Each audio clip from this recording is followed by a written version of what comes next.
Bonsoir, c'est moi qui fais cette vidéo, soyez richement bénis dans le nom précieux de Jésus de Nazareth et qui vous accorde sa grâce, vraiment de vous reposer dans sa douce présence. Aujourd'hui, nous sommes le 19 août 2018 et aujourd'hui, je vais continuer l'enseignement sur le repas du Seigneur. On pourrait s'appeler cela la Sainte Seine dans certaines églises ou bien le service de communion dans d'autres. Donc, c'est la même chose.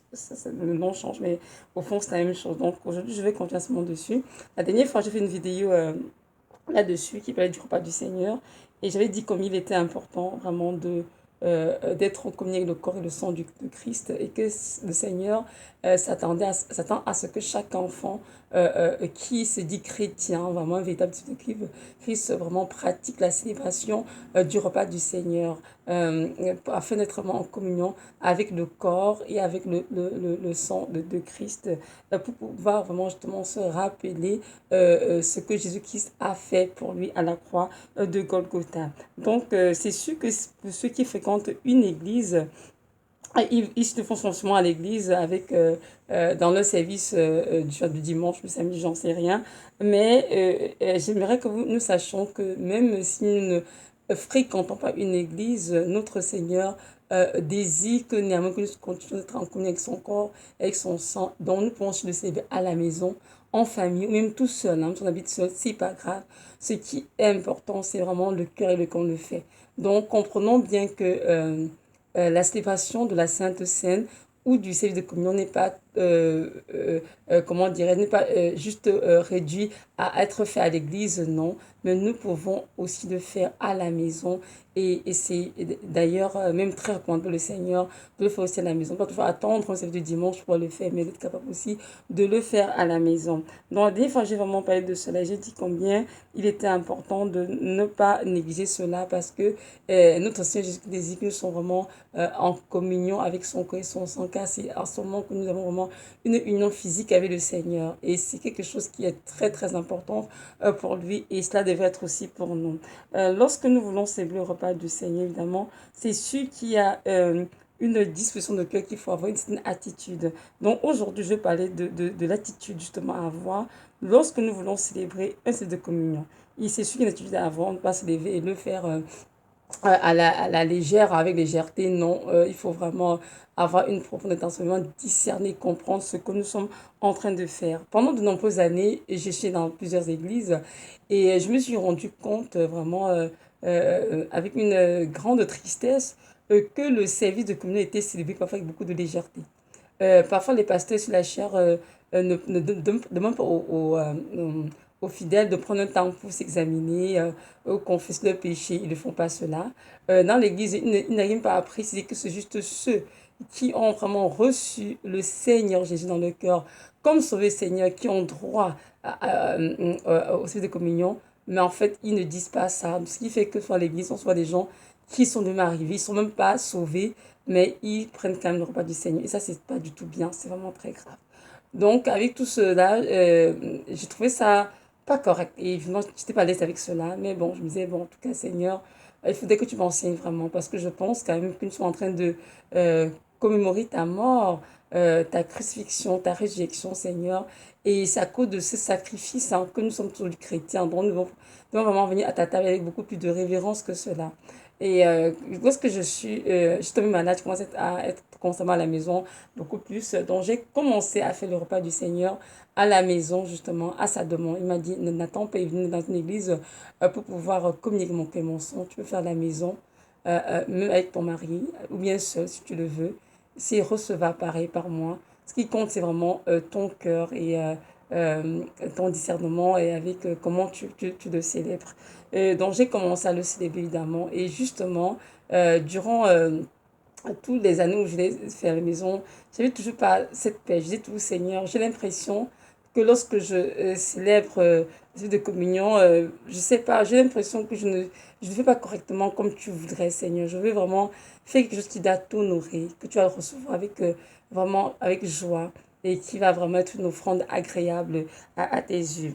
Et justement, j'ai pris pendant de nombreux mois. Je dis, Seigneur, s'il te plaît, enseigne-moi comment prendre la Sainte Seine ou bien le Sainte Communion de manière correcte. J'aimerais vraiment, Seigneur, que tu m'enseignes comment vraiment célébrer cela pour que cela puisse vraiment te glorifier, t'honorer. Et c'est ainsi que vraiment, dans sa grâce, il m'a conduit sur le site de Suisse américaine et qui, justement, reçu le Seigneur, comment célébrer le service de communion, vraiment de manière correcte, de manière recevable le Seigneur. Et justement, ces enseignements que j'ai appris d'elle m'ont beaucoup édifié et ont changé justement ma façon de célébrer la communion. Donc aujourd'hui, nous allons parler de cela. Et même dans la parole, hein, Paul en a parlé dans Corinthiens 11 que c'est important de discerner le corps et le sang du Christ. Donc on peut se permettre de nous approcher de la table du Seigneur avec légèreté. C'est important de comprendre ce qui a été fait à la croix pour nous et pourquoi est-ce qu'on prend ce repas et ce que ça implique dans nos vies. Donc c'est ça. Donc nous allons lire ensemble un texte dans 1 Corinthiens 11 des versets 23 à 31. Donc ça c'est l'apôtre Paul qui s'adresse aux Corinthiens qui dit ceci. Car j'ai reçu du Seigneur ce que je vous ai donné, c'est que le Seigneur Jésus, l'agneau, il fut trahi, prit du pain et après avoir rendu grâce, le rompit et dit, prenez, mangez, ceci est mon corps qui est rompu pour vous. Faites ceci en mémoire de moi. De même aussi après le souper, il prit la coupe en disant, cette coupe est la nouvelle alliance en mon sang. Faites ceci toutes les fois que vous en boirez en mémoire de moi. Car toutes les fois que vous mangerez de ce pain et que vous boirez de cette coupe, vous annoncerez la mort du Seigneur jusqu'à ce qu'il vienne. C'est pourquoi quiconque mangera de ce pain ou boira de la coupe du Seigneur indignement sera coupable en fait le corps et le sang du Seigneur.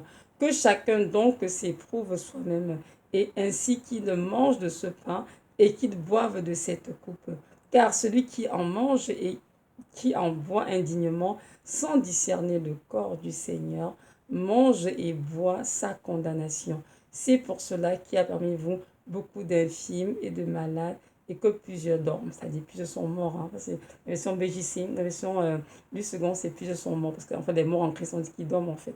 Donc plusieurs dorment. Donc voilà, c'est ça le texte.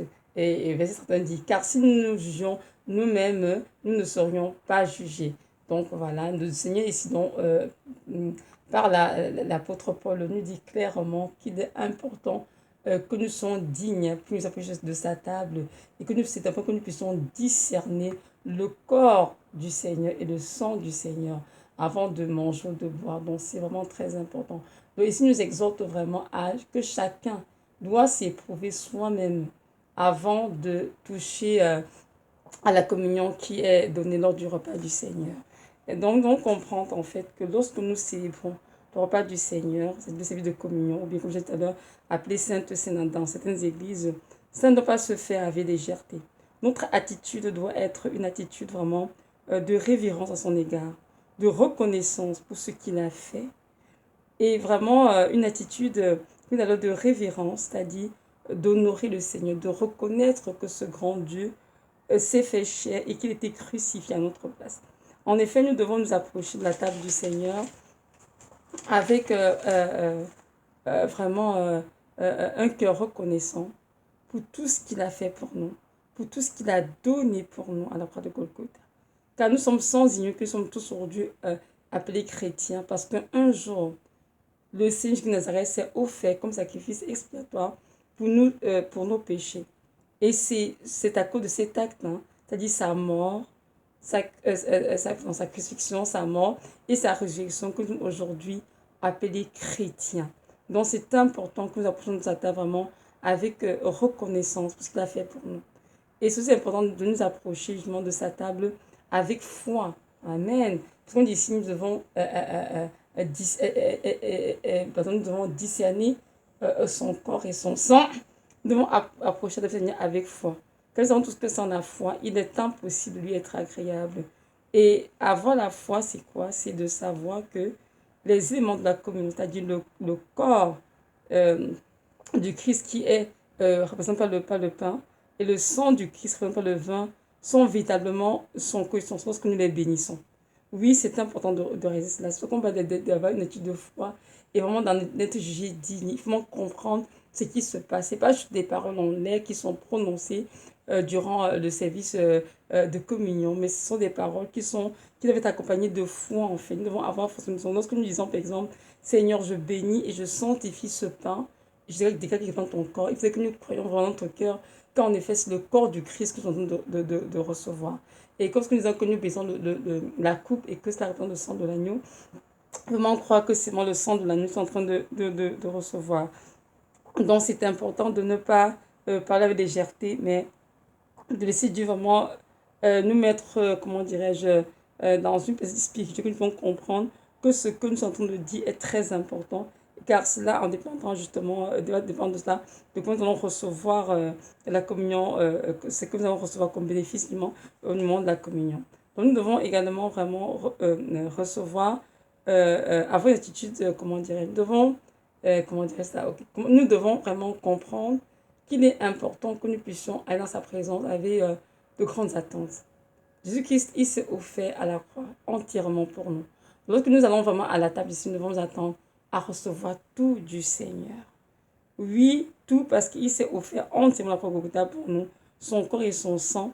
Donc, lorsque nous recevons la communion, il se présente cette forme de pain qui est son corps, de vin qui est son sang. Mais avec nos yeux spirituels, nous sommes capables de voir ces éléments du Saint-Sacrement comme étant véritables. Donc nous devons vraiment croire ce que nous sommes de faire et recevoir cela avec vraiment beaucoup d'empressement. Et comprendre que Dieu veut nous donner pas juste une petite portion de lui, mais tout de lui. Oui. La grosseur du pain ne compte pas, ni la quantité de vin. Ce qui compte en fait vraiment, c'est de comprendre que même dans le petit pain qui est là, tout le corps de Christ est dans ce pain. Dans le petit vin qui est là, tout son sang aussi est réside. Donc le Seigneur ne nous a pas donné une seule petite partie de lui à la croix, mais on dit qu'il a tout donné. Il a tout donné.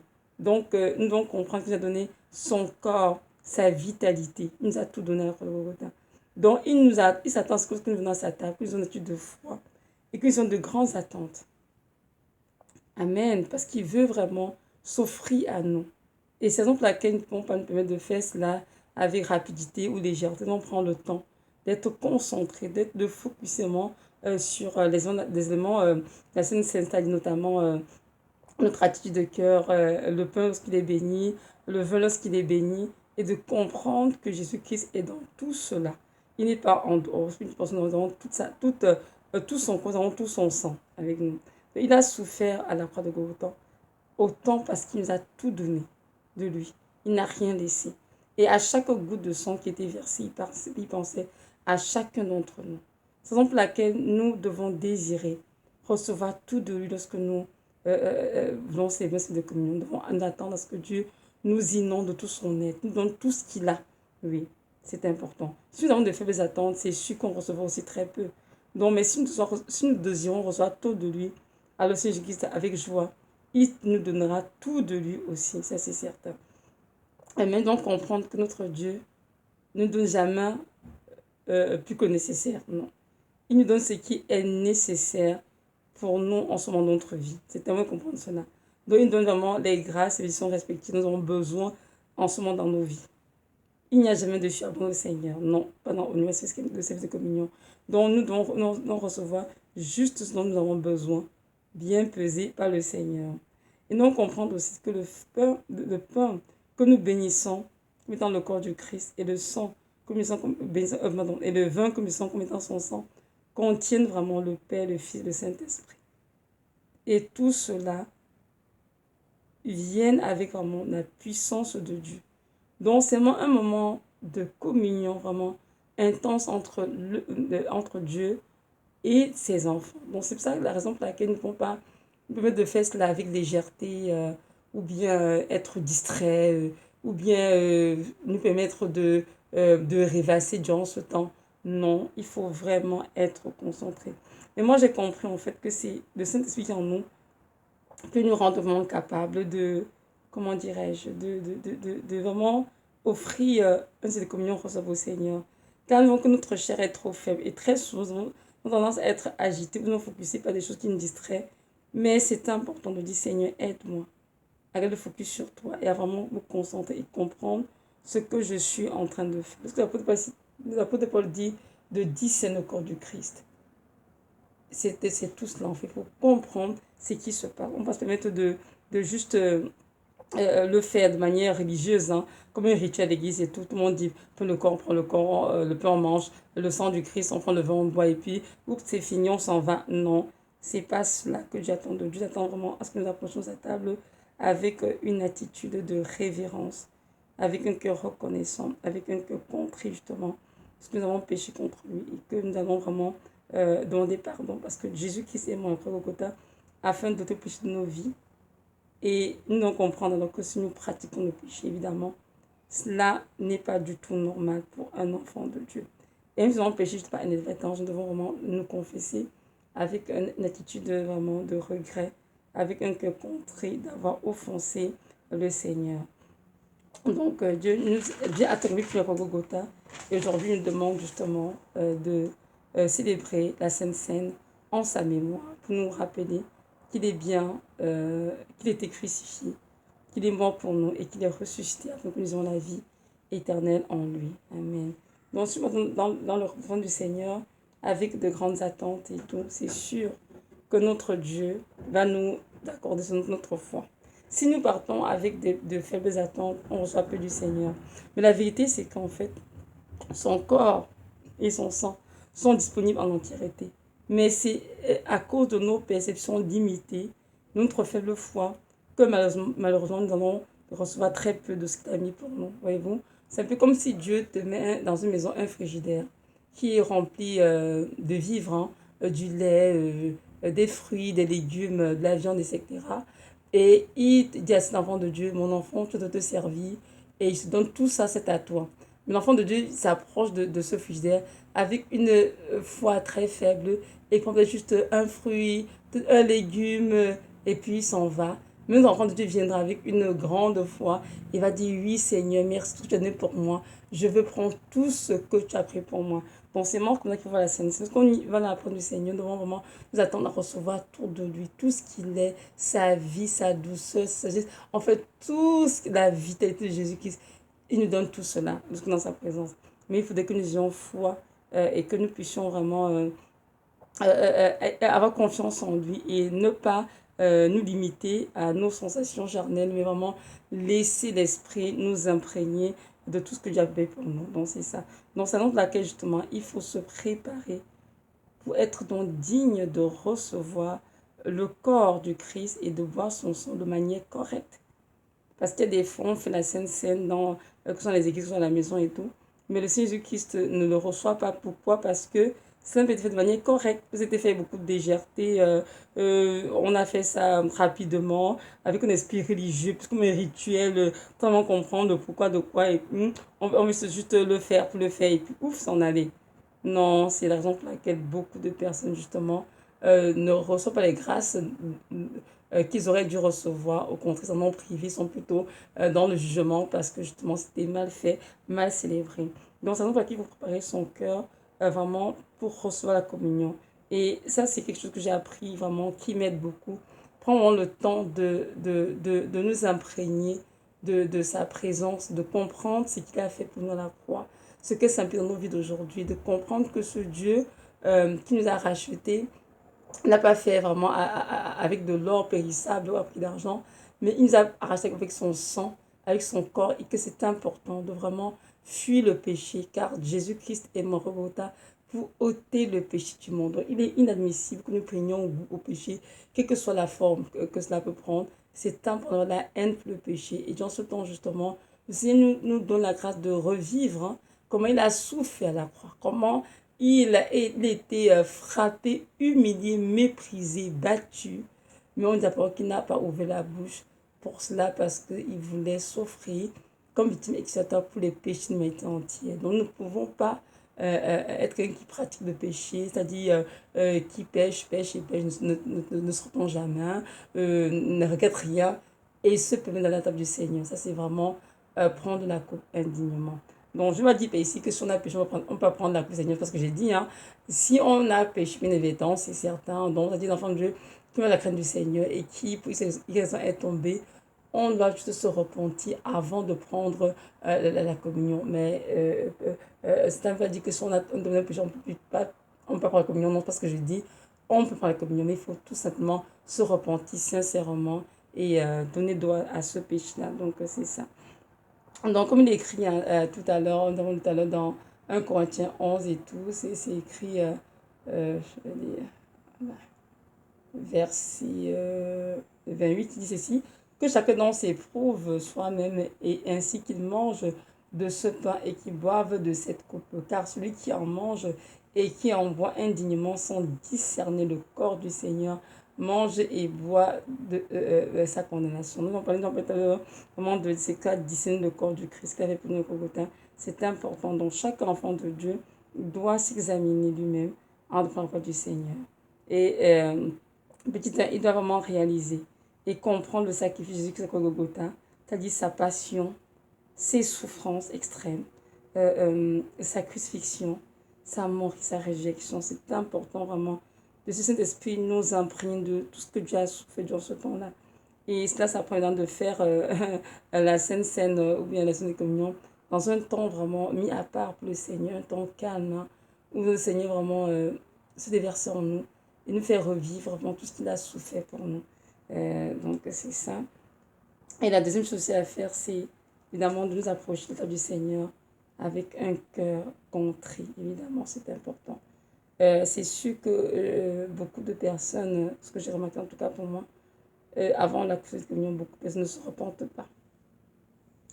Alors que le Seigneur nous demande de nous repentir avant de prendre le repas du Seigneur. Nous ne pouvons pas nous permettre de venir et de juste rester là et attendre qu'on nous donne les éléments, qu'on les prenne à la hâte, sans prendre le temps de confesser nos péchés. Chaque personne qui veut prendre le coup du Seigneur doit prendre une pause et vraiment laisser l'esprit les péchés, les confesser avec un cœur contrit, vraiment un cœur contrit d'avoir offensé le Seigneur. Et vraiment demander pardon pour ses péchés sincèrement. Oui, sincèrement. C'est très important. Dans les églises, beaucoup de pasteurs sautent cette étape et tout. Ils demandent aux gens de s'examiner. Ils reçoivent la communion n'importe comment. Mais c'est très, très dangereux. Parce qu'au lieu de manger le corps de Christ, de boire son sang et d'être bénis, ils sont plutôt condamnés et jugés. Alors que ce n'est pas du tout la volonté du Seigneur. Pardon. Nous devons célébrer celle du commun du Seigneur, que ce soit à l'église, soit à la maison, vraiment de manière solennelle. Nous faisons à la mémoire de sa passion qu'il a souffert pour nous à Golgotha. Nous devons faire cette commémoration en nous souvenant que Jésus-Christ est le Dieu qui s'est fait homme, qui a souffert atrocement pour nos péchés et que c'est à cause de ce sacrifice qu'aujourd'hui nous pouvons nous appeler enfants de Dieu. Nous devons nous approcher la table du Seigneur avec beaucoup de reconnaissance. C'est très important au début. Nous devons discerner le corps du Christ et son sang, ce qu'il a fait pour nous à Golgotha. Nous devons confesser nos péchés avec un cœur contrit. Et tout ceci, pardon, c'est en vue de préparer notre cœur pour recevoir le pain de vie avec une grande révérence. Oui. Et c'est sûr que tout ce qui est dit durant ce service de communion doit être fait avec foi. De croire que, évidemment, le pain est son corps et que le vin est son sang. Donc, Dieu nous demande vraiment de ne pas prendre ce temps plus de communion, de ne pas le faire avec légèreté, mais de le faire avec une profonde intention et de nous repentir avant cela. C'est très important. Et c'est sûr, lorsque nous nous repentons durant ce temps, c'est qu'il nous pardonne et il nous accorde la grâce d'être nourris au trait de son corps et de son sang. Donc, nous devons faire la scène de Sainte-Seine juste comme un rituel ou bien avec un esprit religieux, mais nous devons vraiment comprendre la profondeur, l'acte qui était posé, ce que nous avons de faire en sa mémoire et de respecter chaque partie durant ce temps de célébration, que ce soit le temps de louange, confession des péchés, bénédiction du pain et du vin, réception de la communion, le temps de silence après, laisser Dieu nous restaurer. C'est important de faire cela avec beaucoup de révérence et de reconnaissance. Donc, c'est ça que je voulais partager aujourd'hui. C'est sûr que pour suivre les églises, évidemment, ils vont le célébrer comme on le célèbre à l'église, hein, ils vont juste suivre. Mais à la maison, notre Dieu nous a donné vraiment cette grâce de pouvoir le faire de manière correcte, très très bien, et de ne pas courir, hein. Non, prendre le temps de bien le faire, parce qu'il peut le faire. Et dès que notre recette de communion fait à la maison ou à l'église soit recevable par le Seigneur, et malheureusement, parfois, c'est pas recevable parce que c'est mal fait. Il ne reçoit rien du tout. Parce que c'est bien fait, il en découle de nombreuses grâces et de nombreuses bénédictions. Et je peux en témoigner. Le Seigneur Jésus-Christ, vraiment, il est sa vie coulée en nous. J'aimerais juste nous rappeler que notre Dieu, il nous aime et que le Saint de communion n'est pas, comment dire, une option pour un enfant de Dieu. Chaque enfant de Dieu qui se comme être chrétien doit pratiquer le Saint de communion. Et je sais que Dieu le veut. Dieu veut que ce soit quotidien en fait. Oui, moi je fais la Sainte Seine tous les jours. Et je sais qu'avant c'était pas ça. Avant c'était une fois par semaine, une fois ou 3 ou 4 jours. Mais le Seigneur Jésus m'a dit, mon enfant, si tu veux demeurer en moi, parce que tu le sais, tu es un de mes serments. C'est important que tu restes connecté à moi. Et demeurer en moi, c'est aussi être en communion avec mon sens, c'est-à-dire de prendre la Sainte Seine à la maison. Donc voilà, c'est ça que je le fais. Vraiment, j'essaie de faire tous les jours. Des jours, j'arrive pas, c'est sûr. Mais j'essaie vraiment d'être constante, de le faire tous les jours. Et je sais que le Seigneur Jésus-Christ apprécie cela. Et il est très heureux de voir que nous sommes conscients qu'il a beaucoup souffert pour nous. C'est la raison pour laquelle, lorsque nous sommes dans nos propres souffrances à nous, cela nous empêche de murmurer, de nous plaindre à tout bout de champ. Seigneur, on souffre, il y a des preuves, Seigneur, on se rend compte que Jésus-Christ aussi a souffert pour nous. Nous sommes des impies à l'époque. À comme une forte raison, il nous demandait de souffrir, nous aussi, notre tour, pour que cette personne soit sauvée. Et je pense que c'est la raison pour laquelle Pierre a dit, à l'exemple de Christ, armez-vous la pensée de souffrir. Parce que chaque enfant du Seigneur sait que la souffrance fait partie intégrante de la vie chrétienne. Et qu'il y a des moments de nos vies où Dieu nous cajole, il nous chuchote, amusement, il nous laisse être brisés, souffrir. Mais c'est important que nous soyons connus avec ces souffrances, afin que lorsqu'il apparaît dans sa gloire, que nous soyons aussi, nous aussi dans la joie et dans l'allégresse. Et justement, le service de communion nous aide à tenir ferme dans les épreuves, à ne pas murmurer, Seigneur, où est-ce que tu es? Si tu avais été là, j'aurais pas eu ceci, Seigneur. Si tu avais été là, j'aurais eu telle maladie, Seigneur. Non, nous comprenons tout simplement que Jésus-Christ est avec nous, il est en nous, son communion avec lui, avec son cœur et son sang, et que tout est sous son contrôle.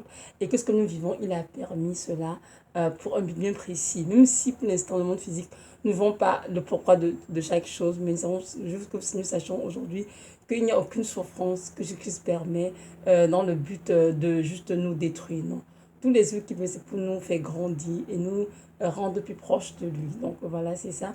Et j'aimerais aussi que nous sachions que notre Dieu nous aime tendrement et que son corps et son sang nous aident vraiment à demeurer enracinés en lui, fondés dans l'âme. Donc nous professons, quelles que soient les tempêtes, les sons de la vie. Donc je vous encourage vraiment à pratiquer cela à la maison et dans le Saint-Esprit de nous aider, de nous guider.